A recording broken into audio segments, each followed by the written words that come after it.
നഷ്ടങ്ങൾ ലാഭത്തിനു വേണ്ടി നമ്മൾ അങ്ങനെ ചിന്തിച്ചിട്ടുണ്ടോ? ജീവിതത്തിൽ ചില നഷ്ടങ്ങളൊക്കെ ഉണ്ടായപ്പോൾ എത്രയോ ദുഃഖിച്ച് വിഷമിച്ച് കഴിയുന്നവരാണ് നമ്മളിൽ പലരും. എന്നാൽ അങ്ങനെ ചിന്തിച്ച ഒരു വിശുദ്ധൻ തിരുസഭയിലുണ്ട്.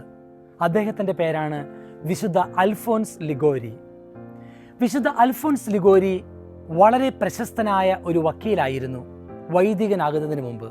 എന്നാൽ വൈദികനായി തീരുവാനായിട്ടൊരു കാരണമുണ്ടായിരുന്നു. വളരെ പ്രശസ്തനായ ഒരു വക്കീലാണെങ്കിൽ കൂടി വളരെ പ്രമാദമായ ഒരു കേസ് അദ്ദേഹം വാദിച്ചു കൊണ്ടിരിക്കുമ്പോൾ ആ കേസിൽ പരാജയം സംഭവിക്കുകയും അദ്ദേഹത്തിൻ്റെ സൽപ്പേര് നഷ്ടപ്പെടുകയും അങ്ങനെ വക്കീൽ പണിയിൽ ഒരുപാട് പ്രതിസന്ധികളിൽ ഉണ്ടാവുകയും ചെയ്തു. അങ്ങനെ ഇരിക്കെ ഈ സഹനങ്ങളിലൂടെ തെറ്റിദ്ധാരണയുടെ കടന്നുപോയപ്പോഴാണ് അദ്ദേഹം ദൈവത്തിലേക്ക് തിരിഞ്ഞതും ദൈവത്തെക്കുറിച്ച് ചിന്തിക്കാൻ ആരംഭിച്ചതും. അത് അദ്ദേഹത്തെ മാനസാന്തരത്തിലേക്ക് നയിച്ചു. അദ്ദേഹം ഒരു പുരോഹിതനായി മാറി. ദിവ്യരക്ഷക സഭ അല്ലെങ്കിൽ റിഡംപ്റ്ററിസ്റ്റ് കോൺഗ്രിഗേഷൻ സ്ഥാപിച്ചത് വിശുദ്ധ അൽഫോൻസ് ലിഗോരിയാണ്.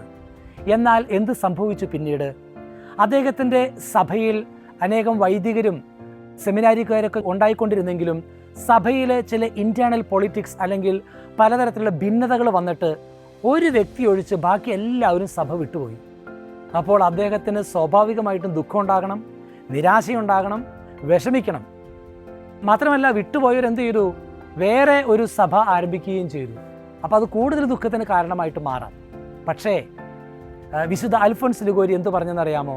വിശുദ്ധ അൽഫോൻസ് ലിഗോരി പറഞ്ഞു, സാത്താൻ ഏതെല്ലാം രീതിയിൽ എന്നെ ഉപദ്രവിക്കാൻ ശ്രമിച്ചാലും ദൈവത്തിന് വേണ്ടി ഞാൻ ഏറ്റെടുത്ത ദൗത്യത്തിന് ഞാൻ പിന്മാറുകയില്ല.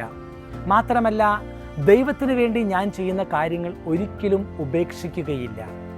എന്നിട്ട് അൽഫോൻസ് ലിഗോരി പറയുകയാണ്, ഇത്രയും വ്യക്തികളെ എനിക്ക് എൻ്റെ സഭയിൽ നഷ്ടപ്പെട്ടിട്ടുണ്ടെങ്കിൽ ഞാൻ ദൈവത്തിൽ ആശ്രയിച്ചാൽ എത്ര പേരെ നഷ്ടപ്പെട്ടോ അതിലിരട്ടി ഇരട്ടി ആൾക്കാരെ അല്ലെങ്കിൽ കൂടുതൽ തീക്ഷ്ണമതികളായ സഭാംഗങ്ങളെ എൻ്റെ സഭയ്ക്ക് പ്രദാനം ചെയ്യുവാനായിട്ട് ദൈവത്തിന് സാധിക്കുമെന്നും നഷ്ടങ്ങളെല്ലാം ലാഭമാക്കി മാറ്റാൻ കഴിയുമെന്നും അൽഫോൻസ് ലിഗോരി പറയുകയും വിശ്വസിക്കുകയും ചെയ്തു.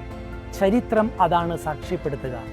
അൽഫോൻസ് ലിഗോരിയുടെ ദൈവാശ്രയത്തിൻ്റെ ഫലമായി, പ്രാർത്ഥനയുടെ ഫലമായി, അത്ഭുതകരമായി പിന്നീട് പതിറ്റാണ്ടുകൾക്ക് ശേഷം അനേകം വൈദികർ ആ സഭയിലേക്ക് കടന്നു വരികയും ലോകം മുഴുവനും പടർന്ന് പന്തലിച്ച് നിൽക്കുന്ന ഒരു സഭയായി മാറുകയും അതോടൊപ്പം തന്നെ അനേകം കർദിനാൾമാർ, അനേകം ബിഷപ്സ്, അനേകം വൈദികരുള്ള ഒരു സഭയായി ദിവ്യരക്ഷക സഭ മാറുകയും ചെയ്തു.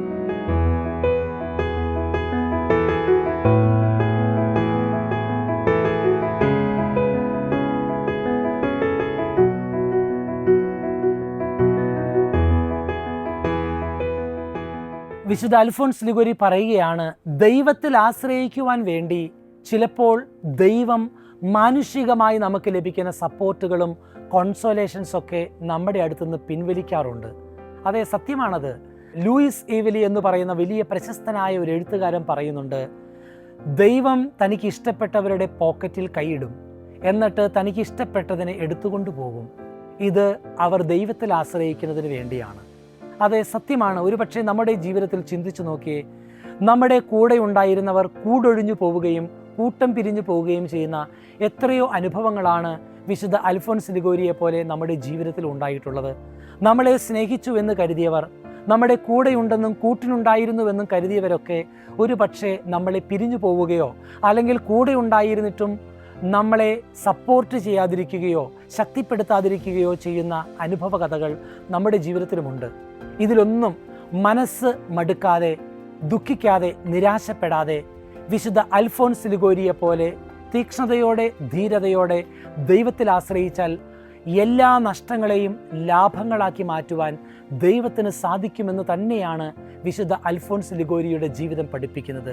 ഇതിന് ഏറ്റവും നല്ല ഉദാഹരണമാണ് പഴയ നിയമത്തിലെ ജോബിൻ്റെ പുസ്തകത്തിലെ സംഭവം. ജോബിന് സമ്പത്ത് നഷ്ടപ്പെട്ടു, തൻ്റെ ആടുമാടുകളെ നഷ്ടപ്പെട്ടു, ജീവിതത്തിലെ എല്ലാം നഷ്ടപ്പെട്ട് വളരെ വേദനാജനകമായ അനുഭവത്തിലൂടെ കടന്നു പോകുന്ന സാഹചര്യം. കൂട്ടുകാർ പോലും തള്ളിപ്പറയുന്നു, കുഷ്ഠരോഗിയായി മാറുന്നു. ഇതിനിടയിൽ ജോബ് ദൈവത്തെ തള്ളിപ്പറയാതെ ഇങ്ങനെ ഒരു വാക്ക് ഉച്ചരിച്ചിരുന്നു, എൻ്റെ ചർമ്മം അഴുകി ഇല്ലാതായാലും എൻ്റെ അസ്ഥിയിൽ ഞാൻ എൻ്റെ ദൈവത്തെ കാണും. അങ്ങനെ പറഞ്ഞ ജോബ് ദൈവത്തെ തള്ളിപ്പറയാതെ ജീവിതാന്ത്യം വരെ ദൈവത്തിൽ ആശ്രയിച്ചപ്പോൾ ജോബിൻ്റെ പുസ്തകത്തിൽ അവസാനത്തെ അധ്യായത്തിൽ നമ്മൾ വായിക്കുന്നുണ്ട്, ജോബിന് നഷ്ടപ്പെട്ടതെല്ലാം 7 ഇരട്ടിയായി ദൈവം തിരിച്ചു കൊടുത്തു. നമുക്ക് നഷ്ടപ്പെട്ടതെല്ലാം ദൈവത്തിൻ്റെ കയ്യിലുണ്ട്. നമുക്ക് നഷ്ടപ്പെട്ടവരെല്ലാം ദൈവത്തിൻ്റെ കൂടെയുണ്ട്. നാം ഒന്ന് പ്രാർത്ഥിച്ചാൽ, നാം ഒന്ന് ക്ഷമിച്ചാൽ, നാം ഒന്ന് ദൈവത്തിന് വിട്ടുകൊടുത്താൽ ആ മേഖലകളൊക്കെ അനുഗ്രഹങ്ങളാക്കി മാറ്റുവാൻ, ലാഭങ്ങളാക്കി മാറ്റുവാൻ നമ്മുടെ ദൈവത്തിന് സാധിക്കുമെന്ന് വിശുദ്ധ അൽഫോൻസ് ലിഗോരിയുടെ ജീവിതം പഠിപ്പിക്കുന്നു. ബിസിനസ് തകർന്നവർ ഒരുപക്ഷെ ഈ സംഭവം കേൾക്കുന്നുണ്ടായിരിക്കാം. ജീവിതത്തിൽ പരാജയപ്പെട്ടവർ ഒരുപക്ഷെ ഈ സംഭവ കഥകൾ കേൾക്കുന്നുണ്ടായിരിക്കാം. നിങ്ങൾ വിശ്വസിക്കുക, നിങ്ങളുടെ ജീവിതത്തിൽ ദൈവത്തിന് അത്ഭുതം പ്രവർത്തിക്കുവാൻ ഒരു ഫ്രാക്ഷൻ ഓഫ് സെക്കൻഡ് മതി. അതിനുവേണ്ടി നിങ്ങൾ വിശ്വാസത്തോടെ കാത്തിരിക്കുക, ദൈവത്തിൽ ആശ്രയിക്കുക. വിജയം നിങ്ങളെ കാത്തിരിക്കുന്നു, അത്ഭുതം നിങ്ങളെ കാത്തിരിക്കുന്നു.